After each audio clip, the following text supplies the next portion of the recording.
And speaking of military allies, Ukraine has just lost one, their neighbor and NATO member Poland.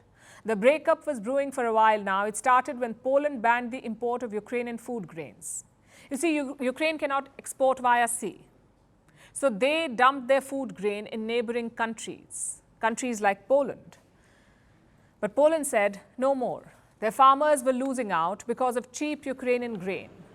Kiev rejected this decision. They also filed a lawsuit at the World Trade Organization. Let me repeat that. A lawsuit against their own ally. Poland did not say very much about the legal action. But this week, President Zelensky went a step further. He crossed a red line during his speech at the United Nations General Assembly. Listen to this. And it is alarming to see how some in Europe, some our friends in Europe, play out solidarity in political theater, making thriller from the grain. And they may seem to play their own role, but in fact, they are helping set the stage to a Moscow actor. Big mistake there.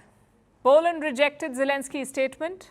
This is what their government said, and I'm quoting, "No one in the world has shown more generous help to Ukrainians than Poles. President Zelensky should remember this." In other words, show some gratitude. If the matter ended there, Ukraine would have been fine, but Poland was not done yet. Hours later, their prime minister announced a big decision. He said Poland would stop giving weapons to Ukraine. We are not transferring any weapons to Ukraine because we are now aiming to defend ourselves with the most modern weapons. If you want to defend yourself, you have to have something to defend yourself with. And this is massive. Poland has been one of Ukraine's biggest supporters. They have given military aid worth $3 billion. This includes 320 Soviet-era tanks, plus around 14 MiG fighter jets. But Poland says no more. Maybe other Western countries can plug this military gap. But the political gap? Highly unlikely. Poland is currently hosting 1.3 million Ukrainian refugees. They're lobbying for Ukraine's entry into NATO. Could this support also end? The signals are certainly not encouraging. Poland has spent around $16 billion to support refugees. $16 billion. They gave money for healthcare, education, housing. But the government says this aid will end in 2024, so no more financial support either. What explains this sudden U-turn by Poland?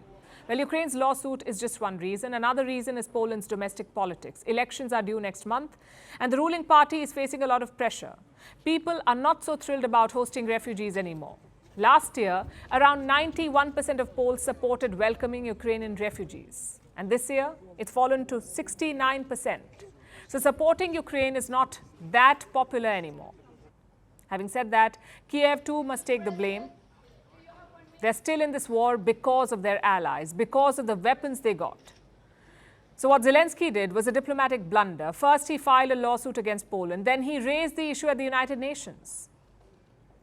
It's not surprising, though. Ukraine has made the same mistake with other countries, even India. Their foreign minister once said that India is buying Ukrainian blood. Why was that? Because New Delhi imported Russian oil.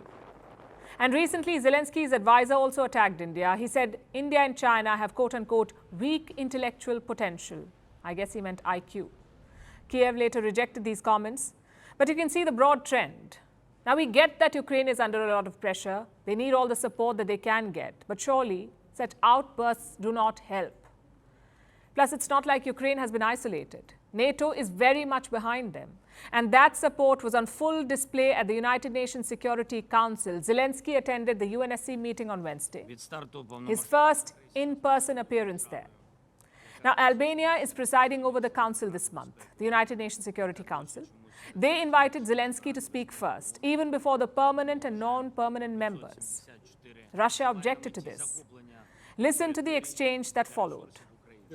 We wanted to ask you on what basis you propose to give the Ukrainian President Volodymyr Zelensky the floor before members of the Security Council speak. I want to assure our Russian colleagues and everyone here that this is not a special operation by the Albanian presidency. We regret that the Albanian presidency has demonstrated a blatant disregard for consensual practices of the Security Council. They have placed their political and ideological beliefs above the obligations of the President of the Security Council. I must say that coming from you, all this lecture of violating the rules in this building is quite an impressive shoot. Some good comebacks there. But remember, this is the United Nations Security Council. Their job is to work for world peace. Instead, they're roasting each other.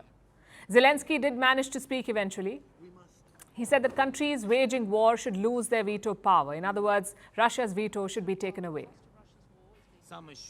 Any participation of the Security Council membership should be suspended for a period of time when such a state resorts to aggression against another nation in violation of the UN Charter. All this talk led to nothing. The United Nations was Zelensky's chance to rally the world, to meet leaders and gain new allies. Instead, he will return from New York one ally short.